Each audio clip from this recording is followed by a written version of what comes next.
क्या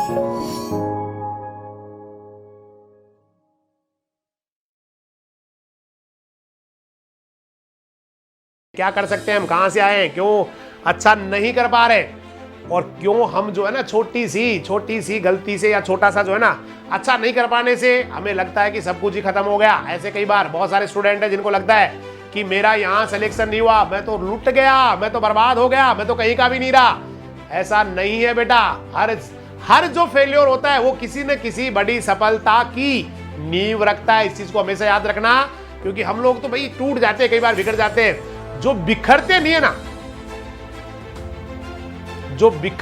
है ना भाई, दुनिया उनके लिए, क्योंकि हर वो फेल्योर जो है ना आपकी जिंदगी में कुछ अच्छा कर जाता है, क्योंकि हर चीज जो होती है वो अच्छे के लिए होती है। हमें उस समय नहीं लगता कि अच्छे के लिए हो रही है, लेकिन आगे चल के पता चलता है कि जो वो हुआ था जिसमें मैं फेल हो गया था, जो मेरे साथ बहुत बुरा हुआ था, मुझे उस समय लग रहा था कि शायद मेरे साथ ही भगवान ये क्यों कर रहा है, लेकिन आज मुझे लगता है कि भगवान ने उस समय अगर मेरे साथ बुरा नहीं किया होता तो शायद आज मैं यहाँ नहीं होता। ऐसा बेटा लाइफ में आपके साथ 1000 बार होगा, लेकिन उन लोगों के साथ ही होगा जो टूटते नहीं है, बिखरते नहीं है असफलता से, जो और निखरते हैं और ताकतवर बन जाते हैं। हर असफलता उनको नई चीज सिखा जाती है, हर असफलता उनको नया एहसास करा जाती है, नई ताजगी दे जाती है। उन लोगों के लिए बहुत जरूरी है कि वो हर चीज से सीखते हैं। उनके लिए कोई फर्क नहीं पड़ता कि वो कितनी बार गिरे, हर बार गिरते हैं, हर बार उठ जाते हैं, हमेशा अच्छे ही करते रहते हैं। उनको लगता है भाई, क्योंकि देखिए कभी ऐसा हो नहीं सकता, मैंने आपको कई एपिसोड में कहा ऐसा हो नहीं सकता कि किसी के साथ अच्छा ही अच्छा हो।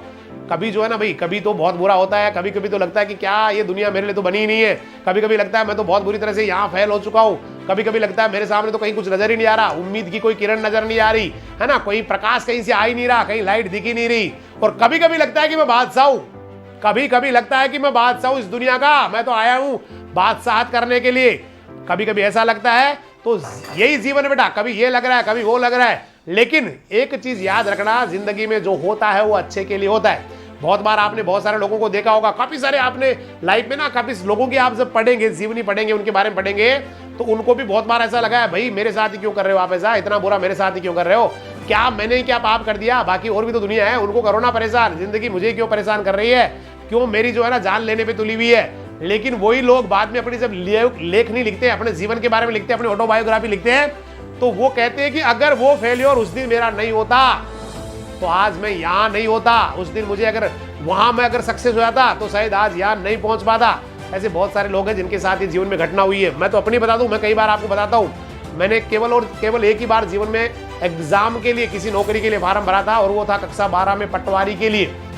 When I was in 12th class I applied for Patwari exam, और वो उस समय मेरा सिलेक्शन नहीं हुआ। मुझे बड़ा कॉन्फिडेंट था, क्योंकि हर बच्चा कॉन्फिडेंट होता है जो किसी एग्जाम में बैठने जाता है। जैसे आप में से भी ZICR की जो तैयारी नहीं कर रहे ना, उनको भी लगता है मैं तो अच्छा करूंगा, मैं बेस्ट करूंगा, देखना एग्जाम में दिखा दूंगा। काफी सारे होते हैं ऐसे एग्जाम में, जैसे हम टेस्ट ले रहे होते हैं, टेस्ट सीरीज चल रही होती है, तो वहां उसके मान लेते नंबर नहीं आते हैं, तो पता क्या कहता है एग्जाम में, देखना सर मैं बहुत अच्छा कर जाऊंगा। हालांकि कुछ करते भी, मैं ऐसा नहीं करा कि सारे, कुछ बच्चे होते हैं जो उसका जो है ना परफॉर्मेंस बढ़ते एग्जाम के आसपास वाकई वो सुपर हो जाता है, बहुत ही अच्छा हो जाता है। लेकिन वो होता है 10,000 में से एक, 10,000 स्टूडेंट में से कोई एक होता है। बाकी 9,999 जो अच्छा नहीं कर रहे हैं टेस्टों में, वो बेटा आगे भी अच्छा नहीं करते। जिस चीज को उनको लगता है मैं अच्छा करूंगा, एग्जाम पास कर जाऊंगा, लेकिन जब वो एग्जाम देके बाहर निकलते हैं, रिजल्ट आता है, तब लगता है ये क्या हो गया मेरे साथ, क्योंकि सारे तैयारी नहीं करते ना। अभी आप सोच रहे हो कि सारे बच्चे तैयारी कर रहे हैं, कितना कंपटीशन है, कोई कंपटीशन नहीं है। मुश्किल से 200, 500, 700 बच्चे ऐसे होंगे, 200, 500, 700 जो ईमानदारी से तैयारी कर रहे हैं।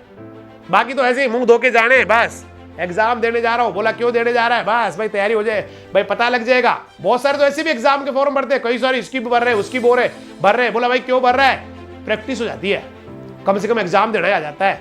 अरे भाई किस दुनिया में, मतलब अजीब तरीके से कई बार मैं कई लोगों की रिएक्शन देखता हूँ, बोला जी एग्जाम देना ही सीख जाएगा। मैंने कहा 11वीं में क्यों भरवा रहे हो फॉर्म, एग्जाम देना सीख जाएगा। मैंने कहा भाई एग्जाम देना वहाँ है 2,000, 2,500, 2,800 रुपये फीस देके एग्जाम देना सीखेगा, यहाँ ऐसे ही एक पन्ने से सिखवा दो ना, इनको फोटोकॉपी करवा के बैठा दो, आप बैठ जाओ 3-4 जने 5 जने, तलवार लेके बैठ जाओ भाई, नकल मत करने दो, इधर भी एक तलवार लेके बैठ जाओ, इधर तलवार लेके बैठ जाओ, इधर तलवार लेके बैठ जाओ, जैसे वो गर्दन घुमाए एक कान काट के साइड में रख लो। इससे बढ़िया तो क्या प्रैक्टिस होगी भाई, ये तो खतरनाक प्रैक्टिस होगी जिसमें आप उसको हिलने भी नहीं दे रहे हो, तलवार लेके बैठे हो और तलवार भी उसकी आंख की तरफ कर लो, 2 तलवार, बोला हिलेगा, आंख भी हिलाएगा नहीं, बस ऐसे। भाई क्यों कर रहे हो ऐसे प्रैक्टिस, आप उल्टा बच्चे को बेवकूफ बना रहे हो। आप बच्चे को बचपन से ये सिखा रहे हो कि बेटा तू ट्राई मारते रही हो, भाई इस एग्जाम की भी ट्राई, बहुत सारे होते हैं जो पटवारी की तैयारी कर रहे हैं, अचानक एलडीसी की आ जाती है, इधर लग जाते हैं, फिर एलडीसी जैसे निकलती है, बोला यार तैयारी हुई नहीं, उधर पटवारी से भी जो है ना पटवारी रह गई, दोबारा पटवारी की हो गई, वहां भी नहीं हुआ, एलडीसी में भी नहीं हुआ। ऐसे खूब लोग मिलेंगे, ज्यादातर दुनिया के लोग ऐसे ही मिलेंगे आपके आसपास में, आपके घर में, आपके चाचा के यहाँ, ताऊ जी के यहाँ, मासी के यहाँ, जो जैसे ही कोई चीज आई उसकी तैयारी करना शुरू, फिर थोड़े दिनों बाद में लगा वो और आ गई उसकी तैयारी शुरू। मतलब कभी भी वो एक चीज को नहीं पकड़ते, एक चीज की तरफ नहीं बढ़ते, और इसलिए वो कभी भी कहीं नहीं पहुंचते। जो इंसान किसी एक रास्ते पे नहीं चलता, वो बार बार रास्ते बदलता है। यहाँ से चला, थोड़ा आगे कोई बढ़िया रास्ता आ गया, बोला फूल लगे हुए, इधर घूम गया, फिर आगे चला, यहाँ तो कीचड़ आ गया, फिर साइड वाली रोड आ गई, उधर चला गया, तो कहीं नहीं पहुंचते ना भाई, कहीं नहीं पहुंचते। जो आदमी सोचता है कि मुझे वहां जाना है, चाहे रास्ता कैसा भी मिले, इसके बाद में चाहे और कोई भी वैकेंसी आए, कोई भी खूबसूरत रोड आए, मुझे नहीं चाहिए वो, मैंने तो डिसाइड कर लिया ये बनना है, वो ही कहीं पहुंचते हैं। जो रोड बदलते हैं, बार बार रास्ते बदलते हैं, वो कहीं नहीं पहुंचते। इसलिए किसी को भी ये मत कहो कि भाई एग्जाम देख ले, इससे तेरी प्रैक्टिस हो जाएगी, कोई प्रैक्टिस नहीं होगी। मैंने खूब सारे लोगों को देखा है जो 11वीं क्लास में जो एग्जाम देते हैं ना, मुझे तो लगा नहीं कोई 12वीं में उन्होंने टॉप किया है, कभी नहीं। जो बच्चे ईमानदारी से जिस समय जिस चीज को करना होता है, समय से पहले किया गया कोई भी काम ज्यादा अच्छा नहीं होता बेटा। समय आने पे किया हुआ काम उस समय परफॉर्मेंस दिखाना होता है, इसलिए कभी भी ऐसे नहीं करना वो भी दे दो ये भी दे दो। नो, डिसीजन एक है, एग्जाम भी एक है भाई। ये अलग बात है आईसीआर जेट की तैयारी करें, दैट्स वन एग्जाम, वो एक ही एग्जाम है, वहां सिलेक्शन भी आपका एक ही जगह होना है। बस फर्क ये है कि आईसीआर में आप यूनिवर्सिटी बाहर वाले में जा सकते हैं, आईसीआर में राजस्थान में भी ले सकते हैं, और जेट में केवल राजस्थान में ले सकते हैं। ये अलग अलग नहीं है। लेकिन कुछ बच्चे ऐसे होते हैं भाई मैं बीएसटीसी भी कर लेता हूँ, मैं ना वो बीएड के साथ बीएससी भी हो रही वो भी फार्म भर लेता हूँ, मैं फर्स्ट ईयर में भी साथ साथ कर लेता हूँ, फर्स्ट ईयर पता नहीं क्या हो। ऐसे भी लोग मिलेंगे भाई, घर वाले भी मिलेंगे भाई, चिंता सबको होती है ना भविष्य को लेके, साल खराब नहीं हो जाए, मतलब साल खराब नहीं हो जाए, इसलिए वो बीएससी का फार्म भी भरते हैं और साथ साथ पूरे साल जेट की भी तैयारी करते हैं। लेकिन माफी चाहूंगा उन बच्चों में से कोई एक आधा बच्चा ही सफल हो पाता है, बाकी तो वो तो ना तो बीएससी में पास होते हैं ना जेट की तैयारी ढंग से कर पाते हैं। क्योंकि एक ही जगह जब ध्यान रहेगा ना भाई मुझे यही करना है, मुझे इस साल जो है ना पूरा काम यही करना, वो ही केवल सफल हो पाते हैं। इसलिए एक रास्ते पर चलने वाले कहीं पहुंच जाते हैं, बार बार रास्ते बदलने वाले जिंदगी भर बदलते ही रहते हैं, भटकते ही रहते हैं। इसलिए तो आप ना एक डिसीजन ले ले, मुझे यही करना है, मुझे ये करना है, यहाँ जाना है, ये नहीं इधर भी है इधर भी है, ये भी एक नाव, एक पैर इस वाली नाव पे दूसरा इधर, कभी कभी दूर होगी, बीच में गिर जाना है भाई समुद्र के अंदर। इसलिए फैसला एक, लक्ष्य एक, और जो है ना सफलता भी एक, वही होना चाहिए कि मुझे यहाँ पहुंचना है। इसके बाद मेरी बात चल रही थी कि हम कई बार सोचते हैं, जैसे मैंने कहा ना 12वीं क्लास में when I was 12 in the 12th, तो मैंने फार्म भरा भाई, कसम खा के कह रहा हूँ बहुत रोया मैं। और मुझे लग रहा है कि शायद मैं उस दिन पटवारी, मतलब पटवारी में कोई छोटी नौकरी नहीं मानता हूँ बेटा, पटवारी बहुत बड़ी नौकरी है। पटवारी जी बहुत अपने आप में बहुत बड़ी बात होती है। मैं एक चुटकुला भी आपके साथ मुझे लग रहा है शेयर करना चाहिए, जब पटवारी जी का जिक्र आ गया तो। पटवारी जी छोटी चीज नहीं होते। मैं ये नहीं कह रहा कि मैं पटवारी बन जाता हूँ पता नहीं छोटा आदमी बन जाता, नहीं, मैं ये नहीं कह रहा हूँ बेटा। पटवारी जी बहुत ग्रेट होते हैं। मेरे फादर तो बेटा पटवारी सोचो आप, बहुत लकड़ी काट काट के मुझे पढ़ाया, वो तो कुछ भी नहीं थे। तो पटवारी तो मेरे लिए भगवान से बड़े होते हैं। मैं किसी पोस्ट की बात नहीं कर रहा हूँ, लेकिन मैं आपसे कहना चाहता हूँ कि हो सकता है वहां अगर मुझे नहीं मिला तो शायद मैं आज हो सकता है थोड़ा सा उससे बेटर हूँ, ज्यादा अच्छा हूँ, आपसे बोल पा रहा हूँ, मिल पा रहा हूँ। और पटवारी जी का मैं चुटकुला आपको सुना रहा था। पटवारी जी का एक बहुत ही अच्छा जोक है, मुझे लग रहा है शायद आप में से घर में कोई पटवारी होंगे तो उनको बड़ा मजा आएगा। एक बार क्या होता है, एक पटवारी जी के पीछे कुत्ता लग जाता है बेटा। तो पटवारी जी दौड़ते रहते हैं, कुत्ता उनके पीछे दौड़ता रहता है, फिर पटवारी जी स्पीड से, कुत्ता भी स्पीड से। आखिर में पटवारी जी क्या करते हैं, जब पार नहीं पड़ी तो एक पेड़ होता है, फटाफट फटाफट पेड़ के ऊपर चढ़ जाते हैं। अब वो कुत्ता ना उस पेड़ के नीचे बैठा होता है काफी देर तक, तो ना वो बार बार वहीं बैठा रहता है, मतलब पटवारी जी कभी तो नीचे आएंगे, है ना, मैं इनको काटूंगा। अब पटवारी जी ऊपर चढ़े चढ़े ना उनको गुस्सा आ जाता है, तो लास्ट में एक लाइन बोलते हैं जो उस कुत्ते को हिला के रख देती है। उस पटवारी जी ने कहा कि ये साले कुत्ते, अगर तेरे पास 1 बीघा जमीन होती तो तेरे को पटवारी की ताकत का पता लगता कि पटवारी क्या चीज होती है। लेकिन कुत्ते तेरे पास जमीन नहीं है, इसलिए तू ना मेरे को दौड़ा रहा है, पेड़ के ऊपर चढ़ा रहा है। तो पटवारी जी छोटी चीज नहीं होते, मैं ये नहीं कह रहा हूं, पटवारी जी बहुत ग्रेट होते हैं, बहुत ही महान होते हैं। लेकिन मैं ये कहना चाहता हूं कि उस दिन शायद तो मैं शायद आपसे बात नहीं कर पाता, मुझे शायद हो सकता है जो है ना कभी आपसे चर्चा करने का मौका नहीं मिलता, तो वो शायद मुझे आज अगर मैं फ्लैशबैक में चाहूँ तो धन्यवाद देता हूँ भगवान को कि प्रभु ठीक रहा, उस समय जो है ना आपने मुझे उस एग्जाम में सफल नहीं करवाया। नहीं तो जो मेरा, क्योंकि सबकी अपनी अपनी पसंद होती है, मुझे आपसे बात करना पसंद है बेटा, बच्चों को पढ़ाना बहुत पसंद है। पढ़ाने के बाद बच्चे के जो खिले हुए चेहरे होते हैं, बच्चों के जो सेटिस्फैक्ट्री जो स्माइल होती है, सेटिस्फैक्ट्री जो उसका भाव होता है, भाई जी उससे बड़ा तो कोई इनाम नहीं होता दुनिया में, उससे बड़ा कोई इनाम नहीं होता है। मेरे बेटे मेरे बेटियां जब कुछ किसी टॉपिक को समझने के बाद उनके जो भाव आते हैं, that's the best prize of my life, the best award for me, Nobel prize बेटा वो मेरे लिए। क्योंकि मुझे तो मजा ही इसी में आता है, बच्चों के बीच में, है ना, बच्चों के साथ बहुत आनंद आता है। तो उसके हिसाब से मैं मानूंगा कि भगवान ने मेरे साथ बहुत अच्छा किया। तो हम लोग ना किसी भी काम के अंदर असफल हो जाए तो ये मान लेना किसी बड़ी सफलता की तैयारी, उसके लिए दुख नहीं करना भाई, कोई गम नहीं करना, कोई रोना नहीं, कोई आंसू नहीं निकालना, कोई बात नहीं, आज ठीक है ये एग्जाम, कोई बात नहीं, लेकिन फिर से मैं अगले के लिए फिर तैयारी करूंगा, फिर से एक बड़ा रास्ता चुनूंगा, उससे भी जबरदस्त वाला, उससे भी ऊंचाई पे ले जाने वाला, जो सीधा ही मुझे चोटी पे ले जाएगा, पहाड़ पे ले जाएगा, और फिर से अच्छा करूंगा। ये तो कर ही सकते हैं भाई, क्योंकि दुनिया में जो भी होता है वो अच्छे के लिए होता है भाई, अच्छे के लिए। आपको लग रहा है बुरा, बुरा होता नहीं बेटा, अच्छे के लिए होता है। कभी भी घबराना नहीं है, कभी भी अपने मार्ग से हटना नहीं है। मुझे सफलता चाहिए, भले ही आज मैं असफल हो गया हूं, मुझे सफलता चाहिए, भले ही आज मैं गिर गया हूं, मैं फिर से खड़ा होऊंगा, फिर से लड़ूंगा, फिर से जाऊंगा, और तब तक संघर्ष करूंगा जब तक वहां पहुंच ना जाऊं, क्योंकि मैं कभी हारता नहीं। मैं कोई आम आदमी नहीं, महामानव, मैं महामानव। आप अगर 5 बार दिन में ये जाप कर लेंगे ना तो एक दिन बेटा आप महामानव बन जाएंगे, क्योंकि आपके अंदर की जो सोई हुई जो शक्तियां है वो जागृत होना शुरू हो जाएगी। अपने आप को कभी भी कॉमन मैन नहीं मानना भाई, कभी भी आम आदमी नहीं मानना, अपने आप को हमेशा एक्स्ट्रा ऑर्डिनरी मानना है। मैं अच्छा ही करने आया हूँ, अच्छा ही करके जाऊंगा, हमेशा सफलता की नई इबारत यहाँ लिखूंगा, सफलता का नया इतिहास यहाँ रचने के लिए आया हूँ, और मैं तो यहाँ तूफान मचाने के लिए इस धरती पे आया हूँ। कभी कभी शीशे के सामने जाके अपने आप से बात किया कीजिए भाई, अपने आप को कहा कीजिए भाई छोटा आदमी नहीं है तू छोटा आदमी नहीं है, इस दुनिया पे गदर मचाने, इस दुनिया पे गदर मचाने के लिए आया है, दुनिया के लिए एक बहुत बड़ा रोल मॉडल है तू, दुनिया के लिए आदर्श है। बार बार अपने आप से बात किया करो बेटा, जब भी मौका मिले शीशे के सामने, दर्पण के सामने जाके अपने आप से बात किया करो। हंसे तो हंसे, पीछे से भाई बहन हंसेंगे, भाई किससे बातें कर रहे हो, बावला हो गया क्या, एक बार फिर से बोल, हंसने दो उनको, आपको लगे ना तभी अपने आप से बात करो। बड़ा लक्ष्य तय करो, आगे बढ़ने के बारे में सोचो भाई साहब, फेल्योर आते रहेंगे, जाते रहेंगे, है ना भाई, दुनिया यूं चलती रहेगी, लेकिन आपको तो अच्छा करना ही है। कभी भी अपने फेल्योर पे रोना नहीं है, कभी भी अपने फेल्योर पे पश्चाताप नहीं करना है, क्योंकि अगली मंजिल ज्यादा बढ़िया है, पीछे वाली ज्यादा बढ़िया। आपको लग रहा है ये ठीक है, अभी मैं जो जहां रह रहा हूं ये ठीक है, लेकिन आपको पता लगा मैं जहां गया वो और भी ज्यादा ठीक है। ऐसा ही होता है बेटा, ऐसे ही होता है। जो बच्चे पहले घर पे होते हैं, जब हॉस्टल में आते हैं उनको लगता है क्या घर था मेरा, उसके बाद जब हॉस्टल में से जाते हैं ना, स्पेशली जो बेटियां, तो उनके आंसू रुकते नहीं है, क्योंकि वो उनको लगता है कि मैं कहां से जा रहा हूं, है ना, कैसे परिवार जैसे माहौल को, मेरी सहेलियों को, सबको छोड़ के जा रही हूँ। तो बच्चे बच्चियां सभी के साथ ऐसा होता है, तो फिर वो लगता है कि क्या हो गया, फिर वापस जब घर जाते हैं उनको लगता है फिर वापस अपन तो बेटर जगह आ गए। तो यही लाइफ है भाई, पीछे अगर हमें लगता है कि पता नहीं क्या होगा, मैं कहाँ जाऊंगा, लेकिन जब जाते हैं तो पता लगता है कि नहीं ये ज्यादा बेटर है पहले वाले से, मैं ज्यादा सही जगह आ गया हूँ। अगर मैं यहाँ नहीं आता तो शायद सफल ही नहीं हो पाता, मैं यहाँ नहीं आता तो मैं कुछ कर ही नहीं पाता। काफी सारे होते हैं बेटा, बहुत सारे बच्चे होते हैं जो मम्मी के बिना रह नहीं पाते। उसके बाद जब वो थोड़े दिनों बाद कहीं हॉस्टल में रहते हैं, घर वाले उनको धमका दूंगे कि भाई रहना ही है, फिर उसको लगता है कि नहीं मैं रह सकता हूँ आराम से, बढ़िया रह सकता हूँ, तो उसको फिर वो आगे वाला अच्छा लगता है। यही होता है बेटा, यही जीवन है, इसी का नाम लाइफ है। तो हमेशा जो होता है ना, नया जो होता है, नया चेंज होता है, वो अच्छे के लिए होता है। मैं आपको छोटा सा स्टोरी जरूर सुनाऊंगा कि नया होता है वो बेस्ट होता है। कभी कभी हमें लगता है कि पता नहीं क्या होगा, कहाँ जाऊंगा, लेकिन बेटा हर नई चीज आपके अच्छे के लिए होती है, ज्यादा सुखद होती है, बशर्ते कि आप अपने आप को चलने से नहीं रोकते हैं, चलते ही रहते हैं। तो नया जो मुकाम आएगा वो हो सकता है ज्यादा बढ़िया हो, उससे आगे वाला बहुत ज्यादा बढ़िया हो। तो यही लाइफ है, इसी का नाम जिंदगी है। एक छोटी सी स्टोरी मैं छोटी सुना चाहूंगा आपको। शहर का एक बहुत बड़ा संग्रहालय म्यूजियम था। उस म्यूजियम में क्या था, बहुत सारी पेंटिंग लगी हुई थी, काफी सारी पेंटिंग रखी हुई थी, और उस पेंटिंग के बराबर में एक बेसमेंट था, मतलब नीचे बेसमेंट था, वहां पर काफी सारी पेंटिंग पड़ी हुई थी। तो पेंटिंग्स आप जानते होंगे, जो लगाते हैं जहां लोग देखने के लिए आते हैं, गैलरीज लगती है, तो वहां पर पेंटिंग, कुछ तो पेंटिंग लगी हुई थी, कुछ बेसमेंट में पड़ी हुई थी।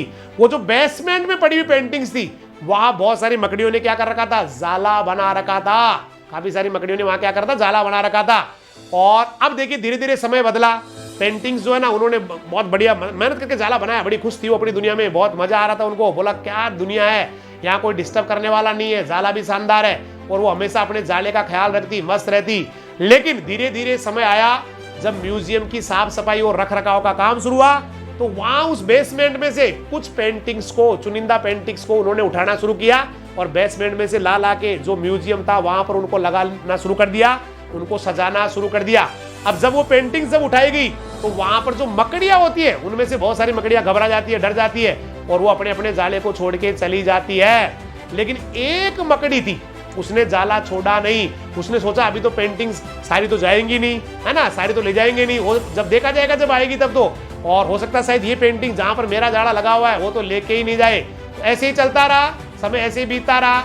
लेकिन धीरे धीरे एक दिन तो सारी पेंटिंग्स जानी थी, तो धीरे धीरे वो बड़ी खुश थी अपनी दुनिया में, बड़ा अच्छा लग रहा था उसको। लेकिन धीरे धीरे फिर थोड़े दिनों बाद में जब पेंटिंग्स और उड़ती गई तो आखिरकार उस पेंटिंग का भी नंबर आ गया जिसके पीछे उसने जाला बना रखा था। और जब पेंटिंग का नंबर आया तो उसकी तो बड़ी परेशानी हो गई भाई, उसका तो भरा पूरा घर था जाला। मकड़ी को जाला बहुत पसंद होता है, अपना घर बहुत पसंद होता है, हर किसी को अपना घर पसंद होता है। तो उसको लगा अब तो क्या बच गया मेरे पास, अब तो मुझे लग रहा है वापस ही इसको जाले को जो है ना हटाना ही पड़ेगा, जाले को हटाने के अलावा मेरे पास कोई विकल्प नहीं है। तो फिर उसने कहा क्या करूं मैं, कहां जाऊंगी, अब तो कोई रास्ता बचा ही नहीं। लेकिन वो बहुत ही मन मार के उसने जाला छोड़ दिया वहां से। और जाला छोड़ने के बाद वो भटकती रही कई दिनों तक, इधर से उधर, वहां से वहां, परेशान है। उसको लगता भगवान मेरे साथ ऐसा क्यों किया, मेरा भरा पूरा परिवार था, घर था, उसको क्यों मेरे से छीन लिया, मेरे साथ ही तूने ऐसा क्यों किया, मेरे को मुसीबत में क्यों डाल दिया। वो बड़ी परेशान, रोती दुखी ऐसे ही रहती हमेशा। और पहले वाले घर के बारे में सोच सोच के और भी ज्यादा रोती, उसके आंसू रुकते ही नहीं। मेरा क्या दुनिया थी, मेरा क्या घर था, कितने मस्त आराम से रहते थे, हैं बुरा हो इन पेंटिंग वालों का, बुरा हो इन म्यूजियम वालों का, इन्होंने ना मेरा घर बिगाड़ दिया, मेरे घर को उजाड़ दिया, इनके ना कीड़े पड़ेंगे, ऐसे बार बार वो ऐसे ही करती रहती। लेकिन उसने अपना घर, क्योंकि उसको घर तो चाहिए था, तो उसने स्थान खोजना जारी रखा। स्थान खोजती रही इधर उधर कहीं, लेकिन मिला नहीं। और वो हिम्मत नहीं आ रही, लेकिन उसने कहा मैं और खोजूंगी, मिलेगा कहीं ना कहीं तो। और आखिरकार उसको मिल गया एक सुंदर सा बगीचा। एक बगीचा था, वहां पे शांत सा कोना था, मकड़ी को बड़ा अच्छा लगा। थोड़ी मेहनत की उसने और कुछ ही दिनों में पहले से भी सुंदर जाला उसने बना दिया। अब पहले वाले से ज्यादा खूबसूरत घर था, क्योंकि एक तो बगीचा भाई साहब, बगीचे के अंदर शांत वाला कोना, और शांत वाले कोने में उसने बड़ी ईमानदारी से बहुत ही खूबसूरत वाला घर बनाया। और बड़ी खुश हुई कि चलो अच्छा हुआ, अच्छा किया भगवान ने कि कम से कम मेरा मतलब कम से कम मुझे जो है ना ये वाली जगह तो दे ही दी, कम से कम मजा आ गया मुझे तो, ये तो ज्यादा बढ़िया जगह है, ये शानदार जगह है। पहले वाली इतनी बढ़िया नहीं थी, पहले इतना मजा नहीं आ रहा था, अब तो बहुत ही अच्छा हो गया। और वो सुंदर के भगवान को अब दुआई दे रही है, प्रभु अच्छा किया, कहाँ मैं अंधेरे में पड़ी हुई थी, साला दुनियादारी का पता ही नहीं चलता, यहाँ पे देखो कितनी खूबसूरत हवा चलती है, कितने अच्छे अच्छे पेड़ है। और उसने कहा ये अच्छा हुआ। तो बस यही हमारे साथ होता है भाई, कभी कभी हमारे जीवन में ऐसा कठिन समय आता है कि हमें लगता है सब कुछ बिखर गया, व्यवसाय, नौकरी, घर, परिवार, रिश्ता, कुछ भी हो सकता है। वो लगता है कि अब तो बिखर ही गया, कुछ बचा ही नहीं। लेकिन भाई साहब ऐसी स्थिति में कुछ लोग तो भगवान को कोसते हैं, प्रभु क्या कर दिया, मेरे साथ ही ऐसा क्यों कर रहा है। भगवान शिकायतें करते हैं, प्रभु मैंने आपका क्या बिगाड़ा था, है ना, ऐसी कठिन परीक्षाएं मेरी क्यों ले रहा है। लेकिन अगर भगवान आपकी ज्यादा परीक्षा ले रहा है, मैंने पहले भी कहा था, ये परीक्षा आपके हौसले की परीक्षा है, आपके जुनून की परीक्षा है, आपकी जो ना आगे बढ़ने की जो ललक है उसकी परीक्षा है। और आपने अगर कठिनाई से जूझते हुए जीवन में आगे बढ़ना जारी रखा तो बेटा समय बदलता है, छटती है बादल की घटाएं, निकलता है एक दिन सूरज, बदलती है बेटा सूरज की किरणें, निकल के आती है कोपले, नई नई कोपले, कभी न कभी तो आती है बहार, कभी न कभी तो आता है अच्छा समय। तो ऐसी परिस्थिति में भगवान को नहीं, बस हिम्मत, भगवान को नहीं कोसना है, केवल हिम्मत बनाए रखना है। और मैंने कहा ना कभी न कभी तो आपका समय आएगा, क्योंकि हौसला, जुझारूपन, आपकी जो मेहनत है एक दिन आपको सही मुकाम पे ले जाएगी। और बार बार बिखरने के बाद भी आसमान की बुलंदियों को छूना जारी रखना है, जारी रखा जा सकता है। इसलिए जो भी होता है बेहतरीन के लिए होता है। आपको जो नेक्स्ट आप जहां जाना चाह रहे हैं, जहां जिसके लिए करना चाह रहे हैं, वही आपके जीवन के लिए हो सकता है ज्यादा अच्छा हो पहले वाले से। इसलिए कभी भी भगवान को किसी भी चीज के लिए कोसना नहीं है बेटा, फिर आगे वाले स्टेप पे चले जाना है, अगली तैयारी फिर शुरू कर देनी है, क्योंकि यही जिंदगी है। बहुत सारे ऐसे लोग मिलेंगे जो 6वीं में, 10वीं में, फर्स्ट ईयर में, सेकंड ईयर में न जाने कितनी बार फेल हो गए, फिर भी आज वो दुनिया को चलाते हैं, IAS है, क्योंकि वो दिल से हार को कभी एक्सेप्ट नहीं कर पाते, दिल से कभी नहीं आ रहे, केवल बाहर से हार जाते हैं, दिल से कभी नहीं आ रहे, आत्मा से कभी नहीं आ रहे। उनके माइंड ने हार को कभी एक्सेप्ट नहीं किया, उनको लगा कि ये मेरा फेल्योर एक दिन मेरा बहुत बड़ा सक्सेस बनेगा। और ऐसा ही होता है, जो लोग फेल्योर को अपनी सक्सेस बना लेते हैं वो जीवन में आगे बढ़ जाते हैं। और जो भैया रोते रहते हैं वो जिंदगी भर ही रोते रहते हैं। तो फैसला आपका है, रोना है या जीतना है, आगे बढ़ना है या भैया गिर के वहीं पड़े रहना है। फैसला आपका है, जिंदगी आपकी है, जीनी आपको है, लाइफ को एंजॉय भी आपको करना है, लाइफ में कष्ट भी आपको भोगने हैं। लेकिन इस समय के जो फैसले, इस समय जिस स्टेज से आप गुजर रहे हैं, ये वाले फैसले भैया आपकी जिंदगी को बहुत ऊपर ले जाएंगे, बहुत ऊंचाई पे ले जाएंगे, बहुत ही आगे ले जाएंगे। क्योंकि कल तो आपका ही है भाई, हिंदुस्तान आपका है, कल आपका है, आप हिंदुस्तान के फ्यूचर है। अच्छा करने वाले हैं, गदर मचाने वाले हैं, जबरदस्त करने वाले हैं और अच्छा ही करेंगे। इन्हीं शुभकामनाओं के साथ सभी का बहुत बहुत धन्यवाद। जुड़े रहते हैं 5:30 से लेकर 9:30 बजे तक, रात को 9 9:30 बजे तक। आप सभी का बहुत बहुत धन्यवाद, बहुत सारा आशीर्वाद, स्नेह। जुड़े रहिए हमारे साथ, अच्छा करते रहिए, आगे बढ़ते रहिए। तब तक के लिए सभी को नमस्कार, जय हिंद, जय राजधानी, सत श्री अकाल, सब्बा खैर, वाहे गुरु दी फतेह, अल्लाह हाफिज, खुदा हाफिज, राम राम सा।